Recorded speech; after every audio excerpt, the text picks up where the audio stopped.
Bonjour à tous et bienvenue sur cette nouvelle vidéo où on est dans notre réflexion. Parce que je sais qu'une reconversion, c'est pas toujours évident.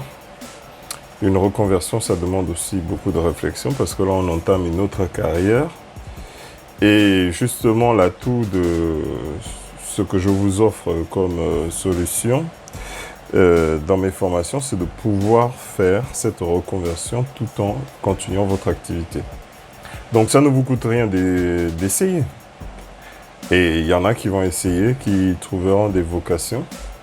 Et il y en a qui essayeront et puis diront au moins j'ai essayé. C'est déjà mieux que de ne rien faire et de rester à se morfondre. Et si ça ne fonctionne pas, ne vous dites pas que vous êtes nul. Et c'est d'ailleurs pour ça que je fais aussi cette réflexion-là. Parce que, comment on appelle ça? Il n'est pas dit que tout le monde fera forcément de l'informatique et du développement. D'accord?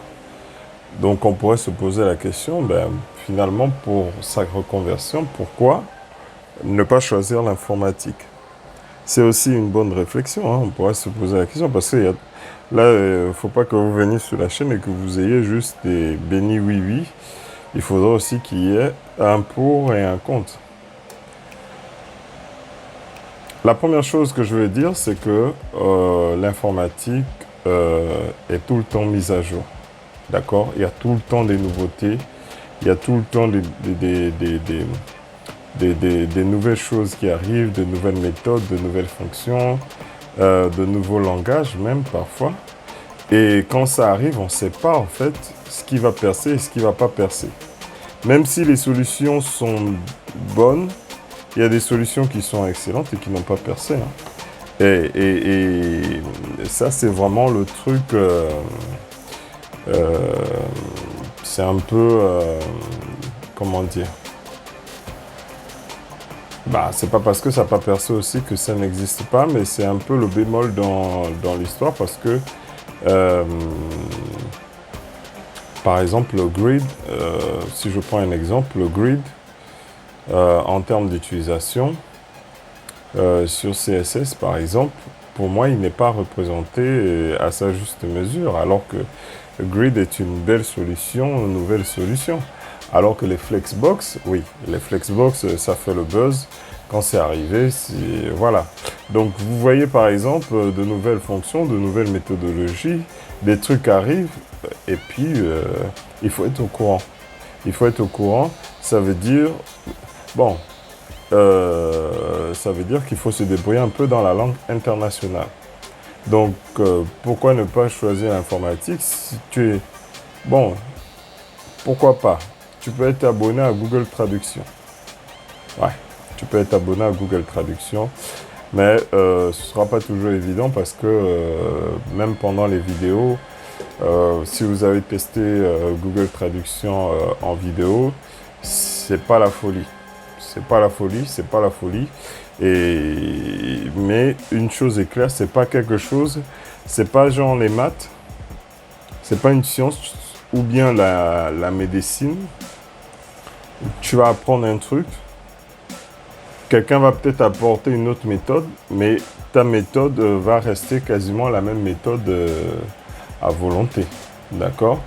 Je veux dire, en médecine, par exemple, la prise de sang,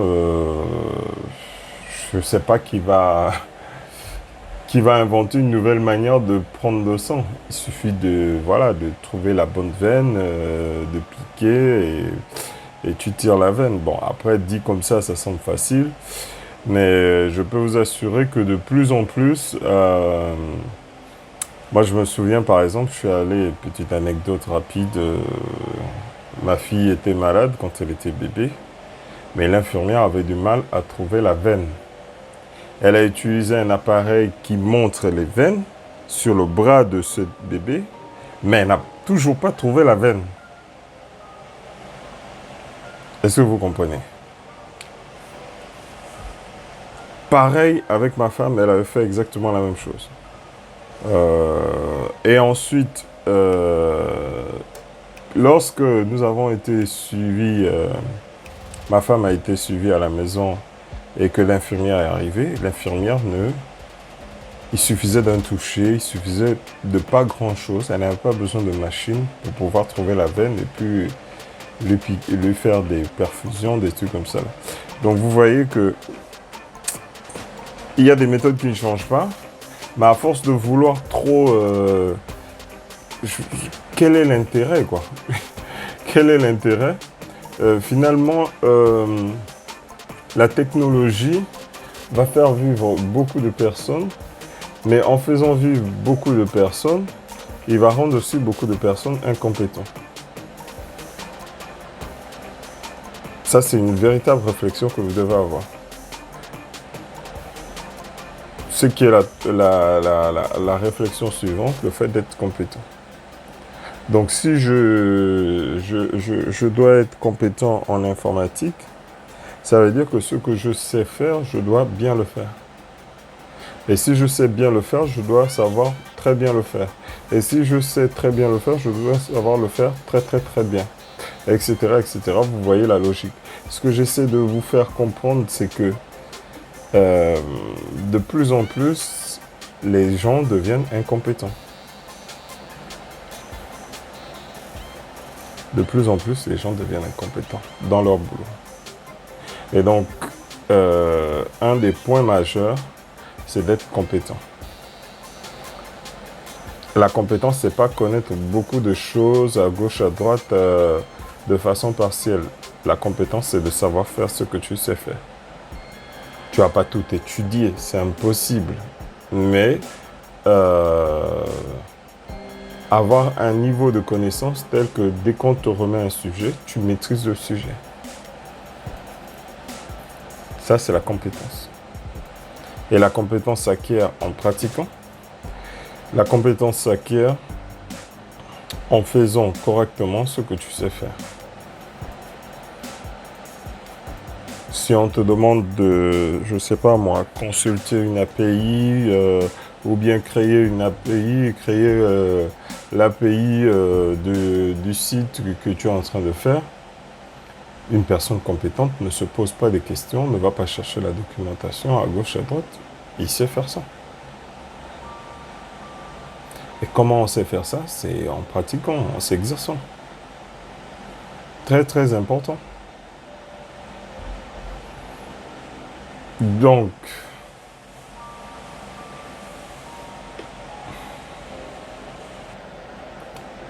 si vous voulez être compétent, si vous voulez faire, pourquoi ne pas faire de l'informatique? À qui c'est destiné? Si vous êtes incompétent, ne faites pas de l'informatique. Si vous n'avez pas cette obsession de la compétence, ne vous lancez pas là-dessus. Parce qu'on attend des personnes compétentes. Surtout dans les domaines sensibles, dans les domaines de sécurité, dans les domaines de la santé. On attend des personnes hyper compétentes. Et dans le domaine de l'argent aussi, on aura besoin de personnes hyper compétentes. Si vous envoyez quelqu'un, je ne sais pas, sur la Lune, et que vous faites un mauvais calcul, là vous avez vu récemment l'actualité, c'est des astronautes qui sont bloqués jusqu'en 2025. Mais c'est des erreurs informatiques. Vous pensez que c'est quoi? C'est des erreurs humaines, on va dire. Mais il y a beaucoup d'erreurs informatiques.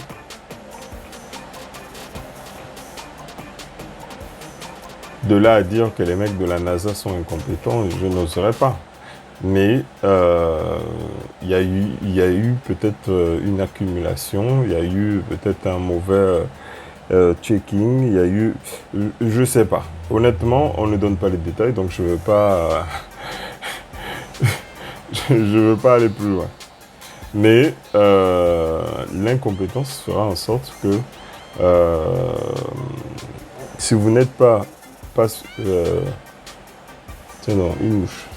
Si vous n'êtes pas passionné par le fait de devenir compétent, bah, à mon avis, vous aurez un souci. vous aurez un souci en étant informatique, dans le domaine informatique. Deuxièmement, c'est pas un métier où on atteint un plafond, parce que c'est un métier en constante évolution.